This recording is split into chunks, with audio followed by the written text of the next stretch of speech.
Kerajaan Kediri. Kerajaan Kediri merupakan salah satu kerajaan Hindu dan kerajaan besar di Jawa Timur yang berdiri pada abad ke-12. Kerajaan ini merupakan bagian dari Kerajaan Mataram kuno. Pusat kerajaannya terletak di tepi Sungai Brantas yang pada masa itu telah menjadi jalur pelayaran yang ramai.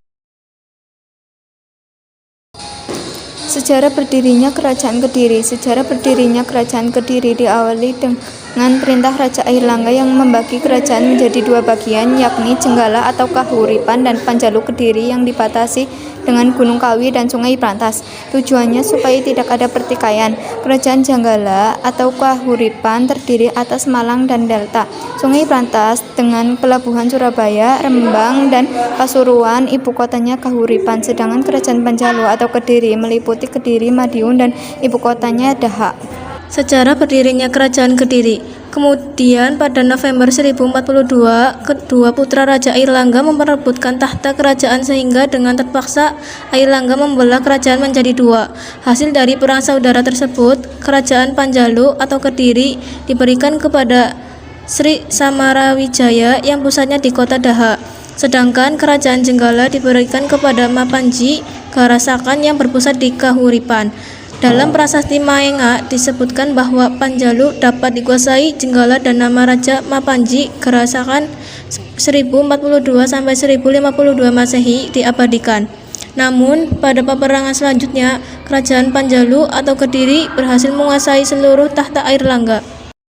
Raja Kerajaan Kediri. Kerajaan Kediri pernah diperintah 8 raja dari awal berdirinya sampai masa keruntuhan. Adapun 8 raja Kediri tersebut urutannya sebagai berikut. 1. Raja Sri Jayawarsa. 2. Raja Sri Bameswara. 3. Raja Prabu Jayabaya. 4. Raja Sri Sarwaswera. 5. Raja Sri Aryaswara. 6. Raja Sri Gandra. 7. Raja Sri Kameswara.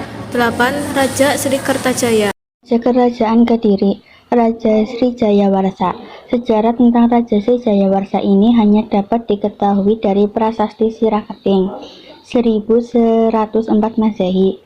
Pada masa pemerintahannya, Jayawarsa memberikan hadiah kepada rakyat desa sebagai penghargaan karena takut telah berjasa kepada raja. Dari prasasti itu diketahui bahwa Raja Jayawarsa sangat besar perhatiannya terhadap masyarakat dan berupaya meningkatkan kesejahteraan rakyatnya. Raja Sri Bameswara. Raja Bameswara banyak meninggalkan prasasti seperti yang ditemukan di daerah Tulung Agung dan Kertosono. Prasasti seperti yang ditemukan itu lebih banyak memuat masalah-masalah keagamaan, sehingga sangat baik diketahui keadaan pemerintahannya. 3. Kerajaan Prabu Jayabaya. Prabu Jayabaya memerintah antara tahun 1130 sampai 1157 Masehi. Dukungan spiritual dan material dari Prabu Jayabaya dalam hal hukum dan pemerintahan tidak tanggung-tanggung. Sikap merakyat dan visinya yang jauh ke depan menjadikan Prabu Jayabaya layak dikenang sepanjang masa. Jika rakyat kecil sehingga saat ini ingat kepada beliau, hal itu menunjukkan bahwa pada masa berkuasa tindakan beliau yang selalu bijaksana dan adil terhadap rakyat. 4. Raja Srawaswara. Sejarah tentang raja ini didasarkan pada prasasti Padelengan II 1159 dan prasasti Kahyunan 1161 sebagai raja yang taat beragama dan berbudaya. Sri Jayawarsa memegang teguh prinsip Tatwam Asi yang berarti Daikulah itu daukulah semua itu daukulah makhluk adalah engkau. Raja Sri Aryaswara.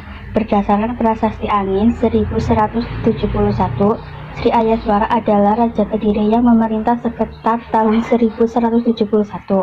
Nama gelar abdikanya ialah Sri Maharaja Rakehino Sri Aryaswara Madusunadwarata Arijakmuka. Tidak diketahui dengan pasti kapan Sri Aryaswara naik tahta. Peninggalan sejarahnya berupa prasasti Angin 23 Maret 1171. Lama kerajaan Kediri pada saat itu Ganesa. Tidak diketahui pula kapan pemerintahannya berakhir. Raja Kediri selanjutnya berdasarkan prasasti Jaring adalah Sri Gandra. Raja Srigandra. Pada pemerintahan Raja Srigandra 1181 Masehi dapat diketahui dari prasasti Jaring, yaitu tentang penggunaan nama hewan dalam kepangkatan seperti nama gajah, kebo, dan tikus. Nama-nama tersebut menunjukkan tinggi rendahnya pangkat seseorang dalam istana. Raja Sri Kameswara. Masa pemerintahan Raja Sri Kameswara dapat diketahui dari prasasti Ceker 1182 dan kekawin sama Radana pada masa pemerintahan dari tahun 1182 sampai 1185 Masehi. Seni sastra mengalami perkembangan sangat pesat, di antaranya Empu Darmaja menggarap kitab Samaradana. Bahkan pada masa pemerintahannya juga dikenal cerita-cerita Panji seperti cerita Panji Semirang. Raja Sri Kertajaya. Berdasarkan prasasti Galunggung 1194, prasasti Kamulan 1194, prasasti Palak 1197, prasasti Wates Kulon 1205, Nagara Kateragama dan Karaton pemerintah Sri Kertajaya berlangsung pada tahun 1190 hingga 1222 Masehi. Raja Kertajaya juga dikenal dengan sebutan Dandang Gendis. Selama masa pemerintahannya, kestabilan raja menurun. Hal ini disebabkan Kertajaya ingin mengurangi hak-hak kaum Brahmana. Keadaan ini ditentang oleh kaum Brahmana. Kedudukan kaum Brahmana di kerajaan Kediri waktu itu semakin tidak aman. Kaum Brahmana banyak yang lari dan meminta bantuan ke Tumapel yang saat itu diperintah oleh Ken Arok. Mengetahui hal ini, Raja Kertajaya kemudian mempersiapkan pasukan untuk menyerang Tumapel. Sementara itu, Ken Arok dengan dukungan kaum Brahmana melakukan serangan ke kerajaan Kediri. Kedua pasukan itu bertemu di dekat Kenter 1222 Masehi. Kehidupan politik. Dalam kitab Lingwaitaita yang ditulis oleh Chow Kufei pada tahun 1178 dan pada kitab Chu Fanchi yang disusun oleh Chow Jokua pada tahun 1225. Kitab itu melukiskan keadaan pemerintahan dan masyarakat zaman Kediri. Kitab itu menggambarkan masa pemerintahan Kediri termasuk stabil dan bergantian tahta berjalan lancar tanpa menimbulkan perang saudara. Di dalam menjalankan pemerintahannya, raja dibantu oleh 3 orang putranya dan 4 pejabat kerajaan rakyat ditambah 300 pejabat sipil administrasi dan 1000 pegawai rendahan. Prajuritnya berjumlah 3000 orang dengan mendapat gaji dari kerajaan. Raja berpakaian sutra, memakai sepatu kulit, perhiasan emas, dan rambutnya disanggul ke atas. Jika berpergian, raja naik gajah atau kereta dengan dikawal oleh 500 sampai 700 prajurit. Pemerintah sangat memperhatikan keadaan pertanian, peternakan, perdagangan, mencuri dan perampok jika tertangkap dihukum mati. Kehidupan ekonomi. Kediri merupakan kerajaan agraris dan maritim. Masyarakat yang hidup di daerah pedalaman bermata pencaharian sebagai petani.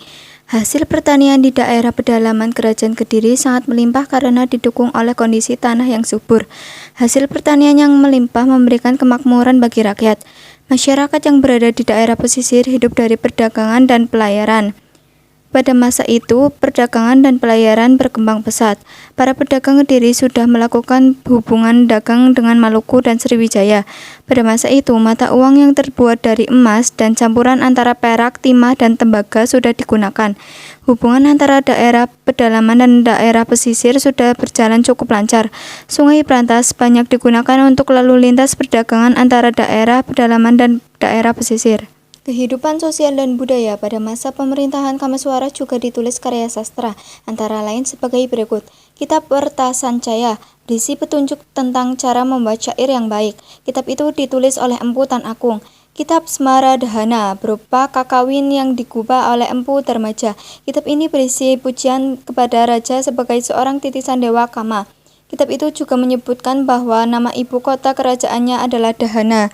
Kitab Lubdaka ditulis oleh Empu Tan Akung. Kitab itu berisi kisah Lubdaka sebagai seorang pemburu yang mestinya masuk neraka karena pemujaannya yang istimewa. Ia ditolong dewa dan rohnya diangkat ke surga. Sastra lain yang ditulis pada zaman Kediri antara lain sebagai berikut. Kitab Kresnayana, karangan Putri Guna yang berisi riwayat Kresna sebagai anak nakal, tetapi dikasihi setiap orang karena suka menolong dan sakti. Kresna akhirnya menikah dengan Dewi Rumini. Kitab Samanasakantaka karangan Empu Managuma yang mengisahkan bidadari Harini yang terkena kutuk Begawan Trenawindu. Kejayaan Kerajaan Kediri. Kerajaan Kediri mencapai puncak kejayaan ketika masa pemerintahan Raja Jayabaya. Daerah kekuasaannya semakin meluas yang berawal dari Jawa Tengah, meluas hingga hampir ke seluruh daerah Pulau Jawa. Selain itu, pengaruh Kerajaan Kediri juga sampai masuk ke Pulau Sumatera yang dikuasai Kerajaan Sriwijaya. Kejayaan pada masa itu semakin kuat ketika terdapat catatan dari kronik Cina yang bernama Chao Ku-fei pada tahun 1178 Masehi, berisi tentang negeri paling kaya di masa Kerajaan Kediri pimpinan Raja Sriwijaya. Bukan hanya daerah kekuasaannya saya yang besar, melainkan seni sastra yang ada di Kediri cukup mendapatkan perhatian. Dengan demikian, Kerajaan Kediri semakin disegani pada masa itu. Peninggalan Kerajaan Kediri. 1. Candi Penataran. Candi ini dibangun saat masa kepemerintahan Raja Senggra hingga kepemerintahan Raja Wikramawardhana atau sekitar abad ke-12 hingga 14 Masehi. 2. Candi Tondowongso. Candi ini dibangun pada abad ke-9 tepat pada masa awal perpindahan pusat politik dari Jawa Tengah ke Jawa Timur. 3. Candi Kura. Letak Candi Kura berada persis 2 km dari situs Candi Tondowongso. Dari pondasinya diketahui bahwa candi ini berukuran 9 meter kali 9 meter. 4. Candi Miri Gambar dibangun pada tahun 1214 sampai 1310 Saka. Strukturnya terbuat dari batu bata merah. 5. Candi Tuban. Candi Tuban kini telah luluh lantah dan hanya tersisa pondasinya saja. Candi yang berjarak 500 meter dari letak Candi Miri Gambar. 6. Prasasti Kamulan dibangun pada tahun 1214 sampai 1310 Saka. Strukturnya terbuat dari batu bata merah. 9. Prasasti Panumbangan dibuat pada 2 Agustus 1120. Prasasti ini dikeluarkan oleh Maharaja Bhameswara. Isinya adalah berupa penetapan desa Panumbangan menjadi Sima Swatantra atau desa bebas pajak. 10. Prasasti Talan dibuat pada tahun 1058 Saka atau 1136 Masehi. Ini berisi tentang penetapan masuknya desa Talan ke dalam wilayah Panumbang yang bebas pajak. Prasasti ini dilengkapi dengan pahatan Garuda muka lanca, pahatan berbentuk tubuh manusia bersayap dengan kepala Garuda. Runtuhnya Kerajaan Kediri. Pada masa pemerintahan Kertajaya terjadi pertentangan dengan kaum Brahmana. Mereka menganggap Kertajaya telah melanggar agama dan memaksa menyembahnya sebagai dewa. Kemudian kaum Brahmana meminta perlindungan Ken Arok Akuwu Tumapel. Perseturan memuncak menjadi pertempuran di desa Kanter pada tahun 1222 Masehi. Dalam pertempuran itu Ken Arok dapat mengalahkan Kertajaya. Pada masa itu menandai berakhirnya Kerajaan Kediri. Setelah berhasil mengalahkan Kartanegara, Kerajaan Kediri bangkit kembali di bawah pemerintahan Jayakatwang.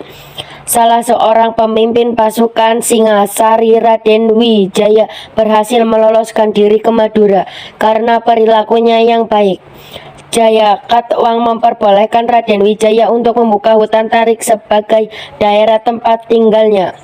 Pada tahun 1293 datang tentara Mongol yang dikirim oleh Kaisar Kubilai Khan untuk membalas dendam terhadap Kartanegara. Keadaan ini dimanfaatkan Raden Wijaya untuk menyerang Jayakatwang. Ia bekerja sama dengan tentara Mongol dan pasukan Madura di bawah pemimpin Arya Wiraraja untuk menggempur Kediri. Dalam perang tersebut pasukan Jayakatwang mudah dikalahkan. Setelah itu tidak ada lagi berita tentang Kerajaan Kediri.